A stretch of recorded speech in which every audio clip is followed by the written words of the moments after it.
आज की सभा में उपस्थित सभी सम्मानित पदाधिकारीगण, महिला पदाधिकारीगण, कर्मचारी साथियों एवं महिला कर्मचारी साथियों, छठा महीना हो गया है, हम लोग जन जागरण कर रहे हैं जब से, और इस 6 महीनों में अभी तक के प्रबंध तंत्र बहुत गहरी नींद में सोया हुआ। वो हमारी किसी भी बात का कोई भी समुचित जवाब नहीं दे रहा। बड़े दुख के साथ और बड़ी शर्म आती है कहते हुए कि हम लोग किसी भी मामले में कोई भी पत्र लिखते हैं तो वो आधा अधूरा नहीं लिखते हैं। विस्तृत रूप से सारी इसमें चीजें लगा करके उसका आधार औचित्य, पिछला रिकॉर्ड, बोर्ड का रिकॉर्ड, शासन आदेश, आदेश सब लगा करके प्रबंधन को भेजते हैं। और ऐसा नहीं कि खाली हम प्रबंध निदेशक को ही संबोधित कर देते हैं, वो कहाँ भेजते हैं। जो भी हमारी प्रतिलिपियां जिससे संबंधित होती हैं, महाप्रबंधक मुख्यालय, यांत्रिक, संयुक्त प्रबंध निदेशक, यांत्रिक, जो भी संबंधित वर्ग है उनमें भी प्रतिलिपियां दी जाती हैं। और उसके बाद अभी जब पिछले मंगलवार को प्रबंध निदेशक ने बुलाया और जब कहा तो हमारे बहुत ही काबिल पुराने जो इस वक्त महाप्रबंधक मुख्यालय का काम देख रहे हैं, उन्होंने 2 लाइन की चिट्ठी लिख के भेजी कि आप अपना मांग पत्र बनाकर भेज दीजिए। इससे पहले जो 2 साल से चिट्ठियां लिखी गई थी और वार्ता के संबंध में हम लोगों ने जब चिट्ठी जारी की और उस पर समीक्षा हुई, जिसमें संयुक्त प्रबंध निदेशक यांत्रिक गर्ग साहब, वित्त नियंत्रक विनोद कुमार साहब और जय किशोर साहब तीनों उस कमेटी में बैठे और जो हमारे पुराने लंबित चिट्ठियां थी उन पर बात जब हुई तो उसकी आप समीक्षा बैठक की जो चिट्ठी उन्होंने भेजी है हमको, उसमें उस पर उन्होंने खुद ही असंतोष जाहिर किया कि ये काम नहीं हुए, ये काम नहीं हुए, ये काम नहीं हुए, ये काम नहीं हुए, ये काम नहीं। अब जब आप खुद ही समीक्षा कर चुके हो कि पिछले 2 साल से, पिछले 6 महीने से हम माइनस में जा रहे हैं, हमारे कार्य जो है उन पर निगाह नहीं है, जो चिट्ठियां आ रही है आप खुद ही लिख रहे हो। और उसके बाद जब हम आपसे वार्ता के लिए एमपी से बात हो रही तो आप कह रहे हैं कि सबको आप मांग पत्र बना के भेज दो। सारी रात रामायण हुई और सुबह जय किशोर साहब पूछ रहे कि भैया ये बताओ कि राम कौन थी और सीता कौन थी। ये तो मतलब निकला।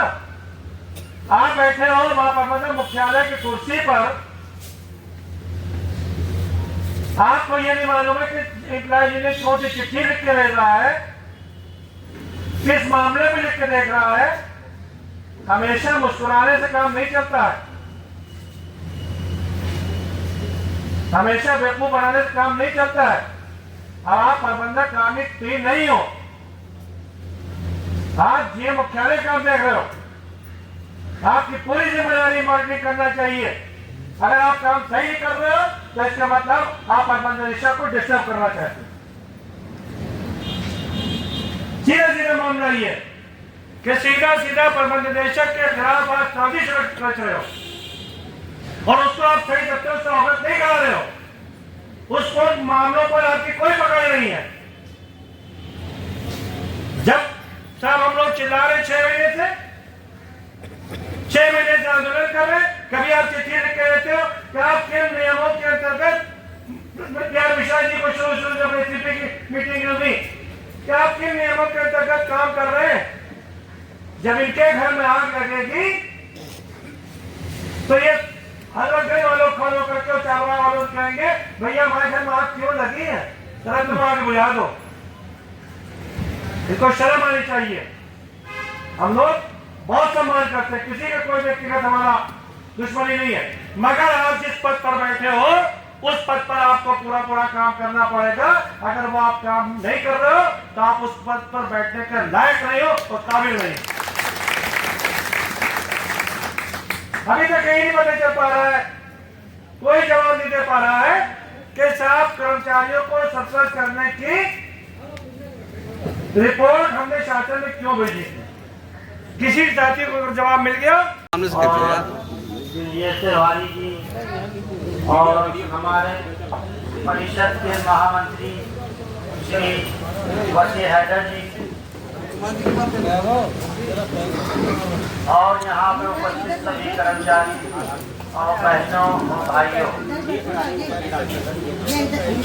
आप लोगों से बस इतना ही कहना है कि जिस तरह से आप लोग अब तक चले आ रहे हैं, हर मंगलवार को यहाँ पर उपस्थित हो रहे हैं, इसमें संख्या बढ़ाते हुए आप लोग ज्यादा से ज्यादा तादाद में यहाँ इकट्ठा होकर के अपना विरोध प्रकट करें, ताकि मैनेजमेंट को ये पता चले कि हम लोग कुछ कर रहे हैं, खाली नहीं बैठे हैं।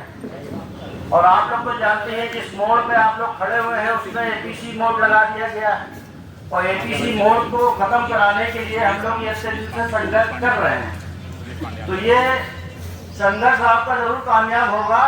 बस आप लोगों की एकता की, अखंडता की जरूरत है कि आप लोग एकता से इस प्रोग्राम को चलाते रहें और एक दिन सफलता आपको अवश्य मिलेगी।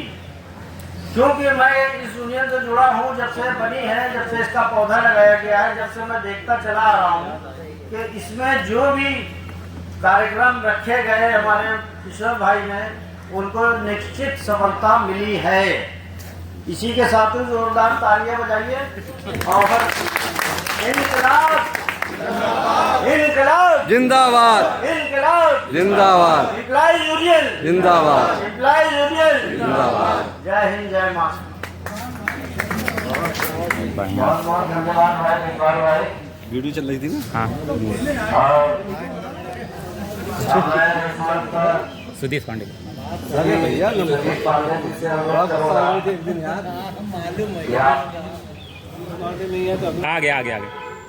आ गया। अरे बसी भाई इधर आइए यार, इधर आ जाओ। हाँ अरे आओ यार भाई। धन्यवाद महेश भाई। मंच पर उपस्थित एम्प्लॉय यूनियन के केंद्रीय अध्यक्ष श्री भाई, महामंत्री सुशील गुप्ता जी और एम्प्लॉय यूनियन मुख्यालय शाखा के अध्यक्ष मिश्रा जी और महामंत्री वैभव जी और हमारे सारे पदाधिकारी और उपस्थित कर्मचारी और मातृ शक्ति, आप लोगों का मैं इस मंच से सादर अभिनंदन करता हूँ। और कुर्सियाँ खाली हैं और क्षमा चाहता हूँ कि कुछ व्यक्तिगत कारणों की वजह से अगले बार मैं यहाँ पे मंच पर बोल नहीं सका था, लेकिन हर बार ये विगत कई महीनों से चली आ रही मंगलवार की मीटिंग का एक अच्छा परिणाम ये है कि अभी तक जो विरोधी ताकतें हमारे खिलाफ बढ़ी थी वो भी अपने आप को दबा हुआ महसूस करके रुकी हुई है।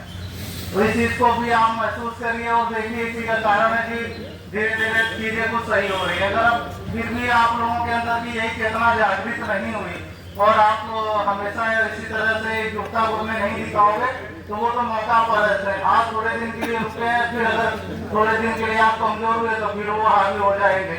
तो ऐसा न होने के लिए आप मंगलवार को ज्यादा से ज्यादा आए और अपने संगठन का, अपने लोगों का हाथ मजबूत करिए, कंधे से कंधा मिला दिए। ये हम सबकी जिम्मेदारी है, न कि किसी संगठन के पदाधिकारी और सभी की केवल हमारे लिए वही चलते रहे। आपको उनके चलने के साथ साथ उनके पीछे आपको खड़ा होना भी पड़ेगा। और रही बात ग्रुप बी, रेगुलर और चार प्रभारी, तमाम तरह की चीजें ये तो होती रहेगी, लेकिन अभी तक तो हमारा एक ही टारगेट होना चाहिए सचिन निगम को बचाने का।